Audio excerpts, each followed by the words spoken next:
karena saya tidak terima apa yang dia bilang mungkin baru bagi saya. Saya tampar dia waktu itu. Waduh, kasihan juga ya cewek. Saya tampar. 1, 2, 3, 1000 Talk. Shalom Honors, bertemu lagi dengan saya Sari Wanita dalam program One Talk, 1000 Talk di YouTube channel 1000 Missionary Movement East Indonesia Channel. Saat ini kita kedatangan tamu. Tapi sebelum kita ulik-ulik tentang kehidupannya nih, mari kita berdoa dulu. Mari kita berdoa. Tuhan Allah Bapa kami yang dalam kerajaan surga, saat ini kami akan membagikan kisah dari salah satu sahabat kami.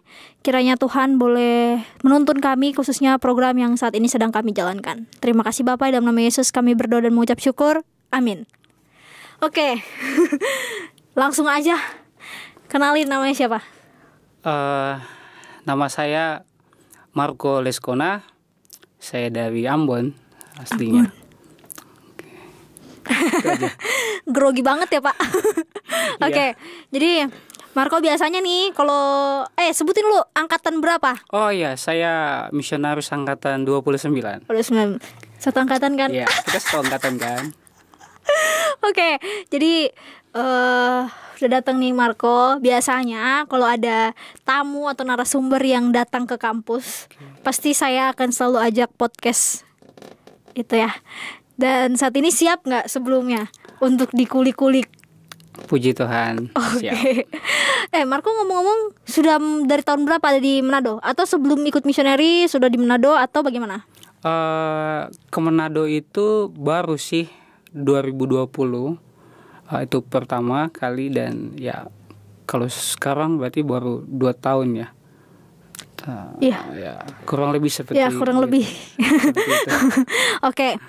Marco, kalau boleh tahu nih, yang saya tahu kan keluarga besar memang bukan Advent ya. Okay. Dan yang saya tahu juga, Marco ini Advent sendiri di keluarga, ya, betul? Betul. Oke, bisa diceritakan nggak tahun berapa bisa menerima kebenaran? Terus kok bisa cuma di keluarga itu cuma sendiri? Yang mungkin yang Advent biasanya kan ya ada juga kan yang kayak keluarga nggak setuju atau apa, tapi kok Marco dengan pertolongan Tuhan ya sampai titik ini bahkan menjadi seorang misionaris. Mungkin bisa dijelaskan nggak? Wah, ini cerita yang panjang sih. Nggak apa-apa, nggak masalah. Makanya ada One Talk kan, jadi cerita aja. Saya lahir, hidup, dibesarkan di sebuah desa di kampung halaman saya. Di nama tempatnya itu Buruh Selatan. Saya besar bertumbuh di sana. Saya bisa dibilang anak yang cukup taat dalam keluarga. Kemudian kalau secara kerohanian saya juga cukup aktif di gereja dalam hal-hal ibadah apapun itu. Di gereja saya yang lama waktu itu ya. Kalau boleh tahu, nggak usah disebutin. Oke, lanjut. Oke, jadi waktu itu saya mulai dari SD, SMP saya sekolah di sana, SMA saya sekolah semua di sana. Kebetulan saya setelah lulus SMA saya pindah ke kota Ambon. 2012 waktu itu saya lulus SMA, jadi itu ya kurang lebih 9 tahun yang lalu lah. Saya pindah ke kota Ambon. Sekitar tahun 2013 baru saya akhirnya dibaptis pada waktu itu. Tapi sebelum dibaptis, cara Tuhan untuk kenalkan saya kepada kebenaran itu cukup unik.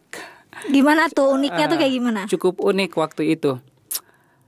Saya waktu itu kuliah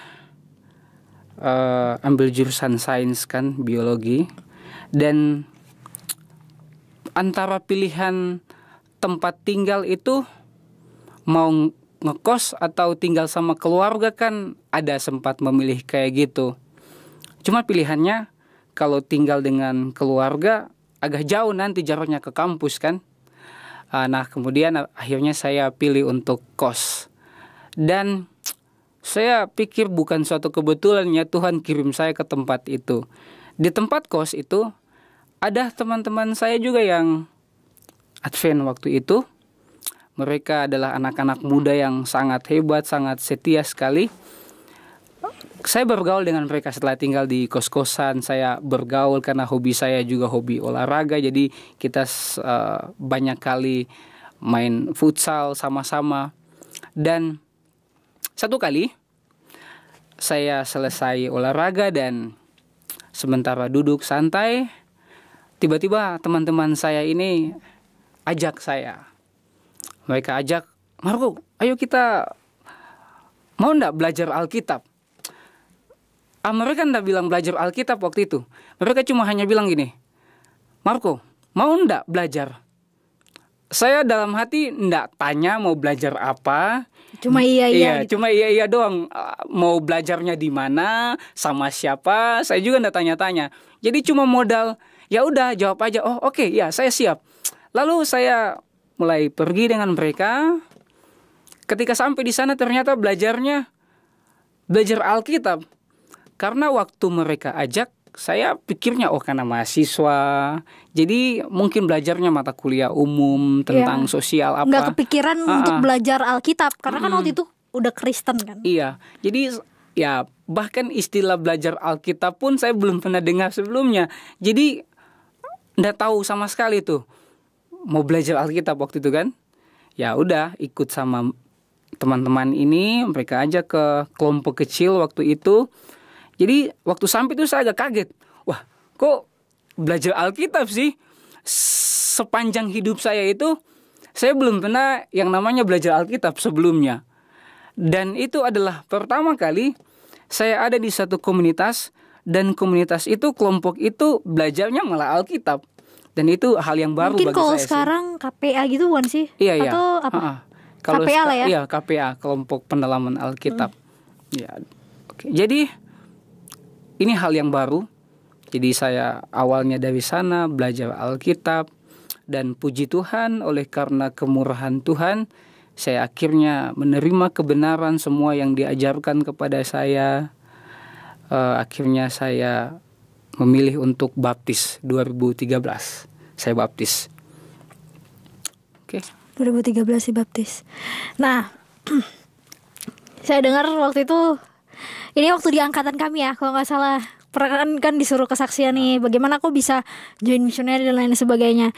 Yang saya ingat sampai saat ini, jadi untuk teman-teman yang di rumah, jadi setiap saya lihat Marco, saya tuh selalu ingat dia pernah kesaksian bahwa sebelum masuk Advent sempat tampar ya orang yang mungkin boleh diceritakan lah. Oke, iya. Itu yang selalu saya ingat teman-teman. Jadi setiap ingat dia, ayo dong podcast atau kesaksian nih. Tapi yang itu ya, yang waktu kamu pernah tampar temanmu itu gitu. Jadi mungkin kita bisa dengar ceritanya. Jadi gimana itu? Kok bisa? Iya, saya juga. Dan katanya itu perempuan ya yang ditampar. Waduh, itu hal yang konyol sih kalau saya ingat-ingat lagi, itu hal bodoh yang pernah saya lakukan waktu itu. Jadi tapi udah minta maaf kan? Ya sampai sekarang belum ketemu temannya, teman saya belum ketemu, jadi belum sempat minta maaf. Sebelum ceritakan minta maaf dulu deh. Oke. Jadi buat ya teman saya, waduh ini boleh sebutkan nama nih? Terserah. Oke, namanya Natalia. Waktu itu saya pernah tampar dia, jadi sorry ya. Tapi karena itu juga akhirnya mengenal Yesus. Sebenarnya itu cara Tuhan. Ya itulah. Iya itu tadi untuk makanya menuntun Marco. Makanya saya bilang Tuhan unik sekali menuntun saya, kenalkan saya kepada kebenaran, itu unik. Oke, jadi waktu itu saya ingat betul SMA kelas 2 waktu itu. Jadi pagi-pagi waktu itu saya nggak tahu kenapa ya, agak masuk terlambat sekolah. Jadi setelah saya masuk, teman-teman saya ini lagi duduk diskusi. Jadi waktu saya sampai, kok tiba-tiba yang mereka diskusi adalah tentang Sabat. Jadi mereka, teman saya yang tadi ini, dia katakan bahwa Sabat itu ternyata bukan minggu yang selama ini saya yakini, saya percayai bahwa Sabat itu minggu. Ketika masuk kelas pagi itu bertemu dengan teman saya ini. Dia cuma sendiri yang Advent atau? Iya, jadi dia juga sementara belajar Alkitab. Dan ya di tempat di mana saya tinggal hanya 2 keluarga yang Advent waktu itu. Oke, lanjut. Jadi dia bilang lah, kita kan ada banyak orang ya di dalam kelas itu. Jadi dia share mungkin tentang apa yang dia tahu. Dia bilang Sabat itu menurut Alkitab hari Sabtu. Wah, saya kan agak tidak Nggak terima, terima, kan? karena Nggak kan terima, waktu itu kan? posisinya Iya. ya waktu itu sempat percaya di hari Minggu Iya, ya. saya karena besar lahir di keluarga yang ibadahnya hari Minggu, jadi saya sangat pegang teguh kepercayaan itu. Iya. Tapi waktu itu ya saya sampai berdebat dengan dia. Jadi setelah dia bilang begitu, saya bilang, wah, tidak bisa, saya tidak terima nih waktu dia bilang bahwa Sabat itu Sabtu. Saya bilang tidak bisa. Bagi saya Sabat itu Minggu, karena saya lahir dari kecil sampai saya besar sampai sekarang, saya itu ibadah hanya hari Minggu, dan saya tahu bahwa semua orang Kristen itu mayoritasnya ibadah pada hari Minggu gitu kan. Jadi saya sangat yakin betul. Jadi saya dengan dia berdebat, saya mempertahankan apa yang saya yakini, dia juga menyampaikan apa yang dia tahu tentang kebenaran.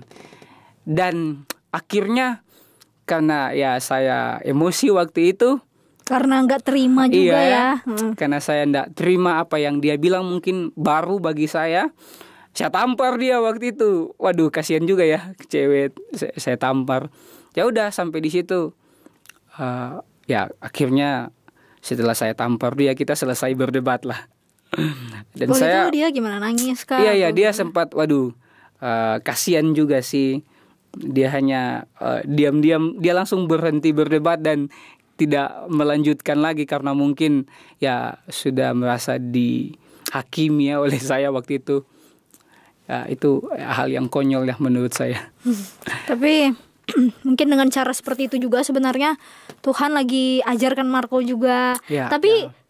enggak, ini aku ngeguess aja ya. Oke. Kira-kira setelah kejadian itu sempat gak kayak terngiang-ngiang tentang sabat kan mungkin ya kayak langsung setelah dengar itu mencari tahu nggak atau memang ya udah hilang begitu aja gitu. Oh ya, oke.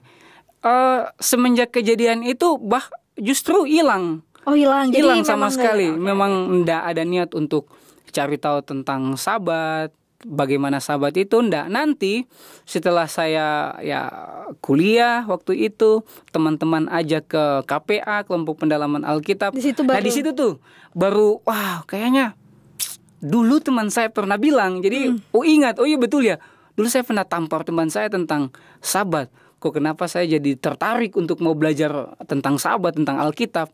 Nah dari situ tuh mulai belajar tentang Alkitab. Oh puji Tuhan, dan akhirnya di tahun 2013 Iya, di tahun 2013 dibaptislah saya waktu itu. dan waktu itu berjemaat di salah satu. Iya, salah satu Nah jemaat. di keluarga Ambon. waktu itu pas tahu gimana? Keluarga sih sarankan jangan ya, mereka bilang. Tapi bukan yang sorry kan ada yang sampai ya kalau kamu nggak akan dianggap anak lagi atau apa? Juga sampai gitu nggak atau nggak? Ada sih, ada bahasa-bahasa yang mama tuh sampai bilang lebih baik tidak usah kuliah atau apa begitu lagi kalau sampai masuk Advent. Ya uang kuliah mending tidak usah lagi kuliah karena kita sudah beda sekarang. Itu sih bahasa-bahasa sampai kasih yang, batasan seperti iya, itu. batasan Tapi apa segala akhirnya macam. gimana tuh? Akhirnya setelah berjalannya waktu ya orang tua malah terima. Ya udahlah, mungkin mereka bilang ya sudah, dia tetap Advent dan dia juga tetap jadi anak yang baik. Dan akhirnya puji Tuhan, orang tua bahkan semua keluarga boleh terima apa yang saya imani sekarang. Puji Tuhan sekali ya. Cara Tuhan itu unik, benar. Yang tadi Marco bilang cara Tuhan unik, memang unik sekali. Dan nah setelah itu akhirnya keluarga sudah mulai terima dan akhirnya join missionary. Iya, Oke. join missionary. Nah, ketika join missionary, ada hal yang didebatkan juga nggak dari orang tua atau keluarga gitu? Atau ya udah kan kamu udah besar juga. Udah umur berapa sih Marco? Sekarang sih 28 ya. Oke. Maksudnya udah dewasa lah maksudnya Ya. gitu kan. Udah bukan anak di bawah umur 17 tahun yang harus ini. Cuma itu gimana kira-kira orang tua? Waktu join missionary sih orang tua ndak komen apa-apa sih. Ya pilihanmu aja gitu karena ya. jadi mereka semua ya sudah serahkan kepada saya aja apa yang saya buat. Yang penting bagi mereka kalau itu untuk kebaikan, kalau itu adalah sesuatu hal yang baik, ya udah mereka sih terserah saya aja. Nah, puji Tuhan. Berarti memang dilancarkan juga. Memang Tuhan sedang mempersiapkan Marco juga sebenarnya kan. Iya, ya. Oke. Jadi nanti setelah saya baptis, join missionaries, saya mengerti bahwa dulu saya pernah mempertahankan apa yang saya yakini. Tetapi Tuhan ajarkan saya bahwa apa yang saya yakini itu belum tentu benar. Bahwa ada hal lain yang Tuhan kasih, yang Tuhan suruh untuk saya harus lakukan. Jadi akhirnya saya mengerti bahwa Tuhan itu mau supaya saya itu melakukan sesuatu yang Dia mau. Ya. Itu sih. Nah setelah itu sempat pikir nggak, berarti waktu itu kenapa ya saya gitu. Ya makanya tadi saya bilang, saya kalau ingat-ingat lagi, waktu saya berdebat itu, waktu saya tampar teman saya, kok jadi goblok sendiri ya. Waktu itu saya betapa bodohnya saya bisa dengan penuh keyakinan membela apa yang saya yakini. Padahal menurut Alkitab, wah itu. Setelah sekarangnya sudah Tuhan panggil jadi misionaris juga, sudah dikirim di ladang penginjilan juga, akhirnya Puji Tuhan. mengerti ya. Puji Tuhan. Sekalipun menganggap diri dulu bodoh atau bagaimana, tapi Iya. sebenarnya orang tidak bodoh. Tapi mungkin waktu itu kan belum tahu, Iya. belum mengerti, dan akhirnya dengan cara seperti itu Tuhan bukakan jalan Iya, sampai iya. Marco sekarang sudah menerima, bahkan keyakinannya sekarang sudah ya di hari Sabat Ya, gitu, yang puji memang Tuhan. Itu semua karena kemurahan Tuhan sih. Amin. Oke, Nas, kan ikut pelatihan nih. Mungkin mau ulik-ulik dulu soal masalah pelatihan ya. Sempat tahu nggak kalau pelatihan di 1000 Missionaries itu seperti itu? Seperti dulu ya? Atau udah ada gambaran sebelumnya memang seperti itu atau bagaimana? Kalau gambaran seperti itu sih kayaknya belum ya. Cuman saya sebelum join misionaris itu kan saya sempat bergaul tuh, bersahabat sama beberapa misionaris yang dikirim ke Ambon kan. Jadi saya bergaul dengan mereka. Jadi kehidupan mereka soal meditasi itu diajarkan kepada saya. Kemudian personal prayer atau doa pribadi. Jadi udah tahu lah yang dasar-dasarnya iya, kan. Ya mereka ajarkan kepada saya. Tapi ya hanya sebatas itu doang. Tapi yang sisa-sisanya nggak? Yang sisanya itu yang sangat mengguncang iman itu ya belum tahu apa-apa sih. Sempet mau kayak aduh pulang aja deh, nggak kuat, benar nggak? Iya sih, karena saya kan pernah kecelakaan kan. Kecelakaan dan bagian beberapa tubuh ini kan udah retak-retak nih semua nih. Jadi ini bahu, lutut, bagian kepala juga kalau terlalu kalau berpikir sakit kan. Terlalu pikul yang berat-berat sakit. Jadi ya waktu pelatihan misionaris saya sangat semi militer ibaratnya kan. Jadi waduh kayaknya sanggup nggak ya? Wah mending ya udahlah menyerah aja mungkin. Tapi ya akhirnya juga dituntun juga ya, kan. puji Tuhan ada teman-teman yang kasih semangat, ada yang bantu, ada yang doakan, akhirnya ya bisa selesai pelatihan. Puji Tuhan, bahkan selesai di ladang penginjilan juga kan. Puji Tuhan, wah itu hal yang luar biasa. Ada nggak satu momen nih di waktu pelatihan yang memang sudah di titik nol? Kalau saya, titik nol saya sudah tahu. Oke. Survival. Iya. Survival olahraga lah. Paling titik nol saya. Nah kalau Marco bagaimana? Saya titik nol itu ketika kita lari nih. Keliling kampus kan, jadi kita keliling kampus. Saya kan sebelum ikut misionaris, hobi saya memang jogging. Karena saya hobi main futsal. Cuma masalahnya kalau di kampus bukan jogging namanya. Iya. Itu sudah memang semi militer. Saya kan hobi sekali main futsal ya. Jadi kebiasaan lari itu udah dari Ambon sih sebetulnya. Jadi saya sering kali lari. Tapi ketika sampai di misionaris kok semua jadi berbeda gitu kan. Saya pikir oke, kalau cuma jogging biasa, saya biasa jogging, biasa lari, biasa main bola, jadi sudah terbiasa. Tetapi begitu sampai di kampus ikut pelatihan, lari keliling kampus 3 putaran waktu itu, waduh mau mati rasanya. Dan saya sudah nggak bisa lagi tuh, nggak kuat lagi mau lari, tapi mata sudah gelap, nggak bisa lihat. Akhirnya teman-teman tuh ada yang ya sudah bopong ya? Bopong gendong aja tuh di belakang sampai waduh saya memang masih ingat sudah, siapa waktu itu? Darius sama Juan. Nah, itu memang anak 2 itu the best sekali lah. Mereka Puji Tuhan. banyak sekali membantu. Tuhan bantu saya melalui mereka juga. 2 orang ini. Jadi ya Darius tuh sampai pikul saya bawa lari sampai ke lapangan dan Sampai ke sana saya belum bisa buka mata tuh, karena buka mata pun pusing. Memang udah kuat sama sekali. Akhirnya saya ternyata kesombongan saya bahwa saya ini biasa main futsal, biasa jogging, pasti mampu. Nggak, ternyata Tuhan ajarkan bahwa bergantung kepada Tuhan itu lebih penting dari tapi benar juga kita sih, punya pengalaman apapun. Kalau memang misalkan hanya pakai kekuatan sendiri, dalam artian nggak ingat Tuhan ya gitu kan. Kayak saya biasa olahraga atau biasa berdiri di depan, khotbah dan sebagainya, tapi ya kalau memang nggak mengandalkan Tuhan, apalagi nggak berdoa, itu kayaknya ya sia-sia aja sebenarnya gitu ya. Jadi memang harus sepenuhnya itu bergantung sama Tuhan. Ya contoh kayak Marco, ya memang sudah biasa olahraga, tapi ketika ada di tempat ini karena menyombongkan diri kan, biasa kok. Kalau bahasa nadanya gitu ya teman-teman, kayak biasa kok kita olahraga. Tapi ketika menyombongkan diri dan merasa sudah terbiasa seperti itu, tapi Tuhan tidak maksudnya nggak bergantung kepada Tuhan, ya akhirnya rasa bahwa itu titik nol. Karena saya pun ya sama lah, maksudnya setiap, bukan cuma kami berdua ya, setiap misionaris mungkin nggak mungkin lah, maksudnya semuanya pernah merasakan titik nol. Titik nol dalam pelayanan, dalam pelatihan, karena tanpa Tuhan sebenarnya kita itu bukan apa-apa gitu. Iya, waduh, makanya waktu itu saya tuh langsung kayak tertegur gitu kan. Salah satu staff bilang begini, beliau dulunya tugasnya di Ambon juga. Beliau sama-sama biasa main bola sama saya.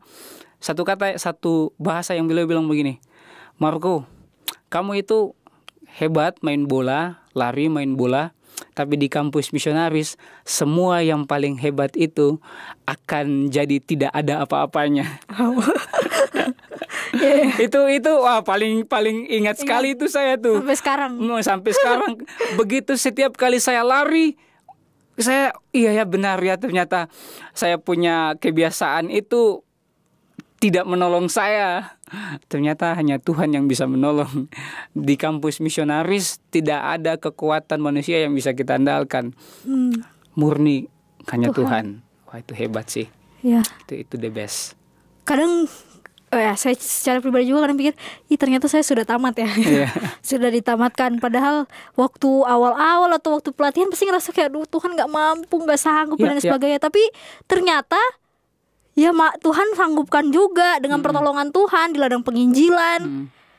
Pernah gak sebelumnya melawat dari rumah ke rumah sebelum ikut misionaris? Iya. Pernah gak?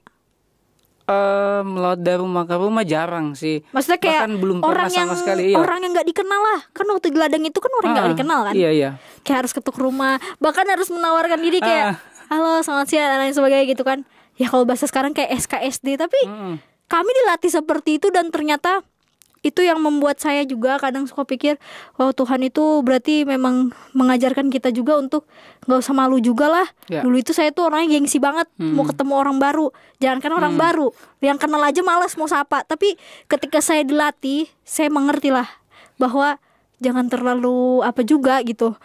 Ya, maksudnya gitulah pokoknya. Iya sih. Sehingga jadi sadar juga bahwa ya saya itu bukan apa-apanya. Saya mau sebaik apa atau dalam artian seperti apa gitu kan. Tapi kalau misalkan kalau pelayanan ya bergantung juga sama Tuhan gitu. Dan memang diubahkan banget ya Marco. Iya. Ya saya bisa. Ada nggak sih yang Tuhan memang kikis, betul-betul kikis sampai sekarang tuh udah nggak ada lagi sifat itu? Kalau dibilang sudah ndak ada sifat-sifat itu, pasti ada. Cuma saya belum bisa jamin. Pernah nggak ngerasain kayak dulu saya orangnya temperamen, itu saya. Tapi ketika di pelatihan ada di titik memang akan muncul karena kan diuji juga kan. Tapi akan ada titik di mana saya jadi lebih sabar. Nah, pernah nggak ngerasain itu? Apa yang jadi kelemahan lah? Jadi saya bilang kelemahan saya itu temperamental. Memang sensi sekali orangnya, temperamen sekali, mau marah-marah gitu kan.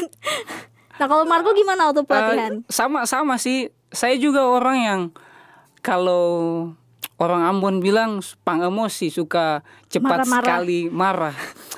Ya masih kalau pelatihan banyak tuh teman-teman waktu kita mau cottage meeting kan, wah teman-teman panitia tuh saya marah-marah setiap hari tuh waktu meeting. Wah pokoknya kalau bikin kerjanya ndak betul-betul, pokoknya saya marah-marah terus. Akhirnya ya Tuhan bilang sabar lagi. dengan latar belakang itu, ketika saya dikirim melayani di ladang penginjilan, punya partner, dan saya sebetulnya bergumul ketika harus melayani dengan partner. Karena saya tipikal orang yang suka melakukan apa-apa itu suka sendiri. Iya. Kalaupun melawat saya suka sendiri, kalaupun bekerja saya lebih suka sendiri sebetulnya. Jadi saya tidak terlalu suka kalau ada partner, karena minimal kalau saya sendiri tuh jadwal saya bisa atur Bisa atur sendiri. sendiri ya. Saya mau melawat jam berapa saya bisa tentukan sendiri, mau pulang jam berapa. Pokoknya saya bisa atur segala sesuatu sendiri. Tapi ketika ada partner, ya saya harus belajar untuk menyesuaikan dengan dia, ya harus berdiskusi dengan dia, tanya dia. Pokoknya semua hal itu harus sama partner dulu. Kalau partnernya tidak setuju, wah bahaya nih. Ntar dulu guys. Jadi informasi partnernya ini tidak bisa bahasa Indonesia dulu. Wah itu tuh repot salah satunya. Makanya waktu ayat hafalan kan mau makan, Ya. berdiri ayat hafalan, bantu berdoa untuk sahabat kita di angkatan kami itu ada yang tidak bisa bahasa Indonesia, dan itu dipartnerkan dengan Marto. Nah jadi wah bisa bayangkan pergumulan saya itu sebetulnya bukan cuma double, banyak sih. Itu salah satu sih. Karena dia ndak bisa bahasa Indonesia tapi bisa bahasa Inggris. Saya ndak bisa bahasa Inggris tapi bisa bahasa Indonesia. Tapi puji Tuhan kan waktu di ladang. Iya, itulah Tuhan. Saya tuh kadang-kadang suka bingung-bingung dengan cara Tuhan ini.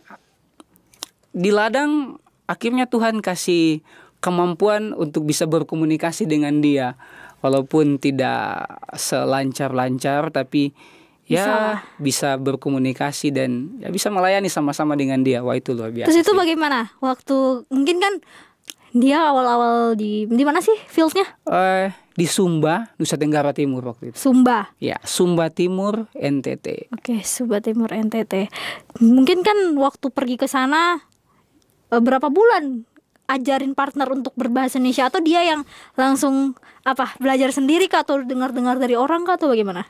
Oke, jadi 3 bulan awal sih kita belajar sama-sama. Jadi saya kasih dia baca buku-buku Roh Nubuat bahasa Indonesia. Kemudian saya juga belajar bahasa Inggris dong. Jadi kami tuh punya jadwal. Pagi kami melawat, nanti pulangnya siang ketika kami istirahat. Nah di siang itu maka ya saya dan partner akan belajar sama-sama. Jadi dia belajar bahasa Indonesia, saya juga belajar bahasa Inggris tuh. Wah jadi dia dengan buku Roh Nubuat, saya dengan kamus, baca sambil Tuhan, tolong Tuhan. Ini bahasa ini tolong bantu, karena partner saya punya kerinduan untuk bisa mengerti bahasa Indonesia. Dan ada satu hal yang saya sangat tersentuh dengan partner saya. Dia punya pergumulan soal bahasa. Wah ini kalau saya cerita nih suka merinding nih kalau bagian ini nih. Cerita. Ya kita tahu lah dia nggak bisa bahasa Indonesia dan dia pengen sekali tahu bahasa Indonesia. Dia datang dari latar belakang yang rindu untuk melayani Tuhan dengan talenta yang terbatas, yaitu bahasa. Setiap kali saya dan partner berdoa, doanya itu cukup sederhana tapi sangat menyentuh sekali. Doanya kayak gini, dia cuma bilang, Tuhan, saya rindu melayani Tuhan, tapi saya tidak bisa bahasa Indonesia, saya terbatas. Saya minta, bahkan dia berdoa tuh dengan logat Papua. Jadi teman saya tuh dari Papua, dari Papua Nugini, tapi dia sudah pindah ke orang Indonesia. Jadi dia berdoa tuh dengan logat Papua. Dia bilang, Tuhan, kau tahu saya ini mau melayani kau, tapi saya tidak tahu bahasa. Kau kasih ke saya bahasa. Iya. Terus bukan cuma itu, dia sambung kayak gini. Kalaupun kau telah kasih saya bahasa, saya tetap percaya kau. Setiap kali saya dan dia berdoa dan dia bilang kata-kata itu, kayak merinding. Waduh, kayak mau menangis saya karena dia punya kerinduan yang hebat. Dan ya puji Tuhan, akhirnya Tuhan kasih dia kemampuan itu. Dia bilang, Tuhan, sekalipun kau tidak kasih saya bahasa, saya tetap percaya kau. Wow, itu iman yang luar biasa sih menurut saya. Dan akhirnya Puji lebih Tuhan. bawel ya. Iya, ketika pulang ke kampus dia yang paling banyak bicara sekali dia. Bahasa Indonesia lagi. Memang langsung Tuhan tahu lah. Sekalipun ya kita semua tahu ya orang punya keterbatasan masing-masing, tapi Tuhan akan berikan itu ketika yang pertama kita percaya bahwa Tuhan akan kasih begitu. Seperti ya kesaksian dari Marco, partnernya tidak bisa bahasa Indonesia, bisa bahasa Inggris juga tapi nggak terlalu ini kan. Dan ternyata ketika dia minta ya memang terbukti. Matius 7:7 tuh terbukti. Mintalah maka akan diberikan kan. Mau dikasih, yang penting percaya begitu. Itu luar biasa sih. Saya setiap kali ingat pengalaman saya dengan partner di ladang penginjilan, itu seperti memberi kekuatan, kayak ada spirit lagi yang baru yang Tuhan kasih. Ya itu sih, wow hebat. Saya kalau ingat dia tuh, waduh, kayak sekarang aja ketika share kesaksian ini kayak, wah kayaknya dia harus saksikan sendiri pengalaman ini sih. Iya. Karena wah itu luar biasa sih bagi saya. Luar biasa sekali bisa merasakan itu ya. Tapi kan pengalaman para misionaris bisa beda-beda juga dalam penginjilan. Dan ini pengalaman yang paling berkesan yang Marco rasa. Selain mungkin menjangkau orang-orang di sana, dan ternyata ada beban juga, beban jiwa, yaitu partner sendiri yang dimana Marco bergumul, tidak bisa bahasa Inggris, partner tidak bisa bahasa Indonesia, sehingga saling bergumul satu sama lain. Bukan cuma bergumul untuk tempat itu dan jiwa-jiwa di sana, tapi juga bergumul untuk partner sendiri, seperti itu. Dan itu menjadi pelajaran yang sangat luar biasa. Yang ya, jadi kalau teman-teman mau rasakan hal yang sama, jadi mungkin bisa kasih pesan-pesan, mungkin boleh join missionary gitu. Waduh, ya. Saya suka dengar kesaksian. Sebelum saya join misionaris, saya suka dengar kesaksian. Apalagi kalau teman-teman misionaris yang ditugaskan ke Ambon, melayani di Ambon, ketika mereka bersabat di jemaat saya, lalu mereka membagikan kesaksian, saya suka sekali dengar kesaksian mereka. Dan saya jadi punya kerinduan bahwa satu waktu nanti bukan saya yang duduk dengar kesaksian, tapi saya rindu saya yang akan membagikan kesaksian bagi orang-orang di sana. Jadi bagi teman-teman, para orang-orang muda, mungkin kita bisa gunakan waktu kita, setiap kesempatan, talenta yang kita punya untuk melayani Tuhan, sehingga kita bisa membagikan kesaksian bagi orang lain. Mungkin selama ini saya hanya mendengarkan kesaksian orang, tetapi ketika melayani di ladang penginjilan, Tuhan kirim untuk menjangkau orang-orang di luar sana, ya saya bisa membagikan kesaksian bagi orang lain dan ya bisa menguatkan. Itu sih luar biasa. Menurut Marco, apakah untuk melayani di ladang penginjilan atau untuk pelayanan, mungkin ada yang bertanya-tanya ya, memang saya mau pelayanan tapi memang harus ikut 1000 Missionaries. Kira-kira ada gak jawabannya? Menurut Marco saja, sejauh ini yang Marco alami ya. Kadang ada kan yang bertanya mungkin ya, kenapa harus jauh-jauh? Kan bisa di daerah rumah dan lain sebagainya. Kenapa harus, kalau mau pelayanan itu harus ikut 1000 Missionaries ya gitu. Kita bisa melayani di mana saja sesuai dengan talenta yang Tuhan kasih. Ketika kita gunakan itu untuk pelayanan, itu akan sangat berguna bagi pekerjaan Tuhan.